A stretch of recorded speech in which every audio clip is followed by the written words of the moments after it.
Nalika semana Gusti Yesus ngendika marang para murid, ing dina sakwise hera-heru, srengenge bakal coblong, rembulan bakal surem. Lintang-lintang gogrog saka ing langit, lan daya-dayaning awang-uwung bakal gugrak. Ing kono putraning manungsa bakal katon rawuh nitih mega ngagem panguwasa lan kamulyan agung. Banjur para malaikat diutus nglempakake para pilihan dalem saka kiblat papat saka kikising bumi lan tanceping langit. Bolo-bolo dalam Sang Kristus, ana ing kitab suci pungkasaning jaman digambarake yen rawuh dalem Gusti Yesus kang penuh ing kamulyan diwiwiti saka kasangsaran lan penderitaan. Sejatine ora mung pungkasaning jaman kanggone wong beriman, pancen ora ana dalan instan utawa cepet kanggo nemu kamulyan.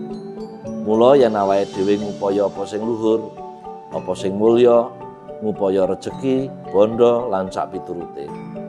Lan yen awake dhewe nemoni kahanan sing rekoso merga goleki apa sing luhur mau, ya kuwi cara uripe wong-wong sing pinilih ing Gusti.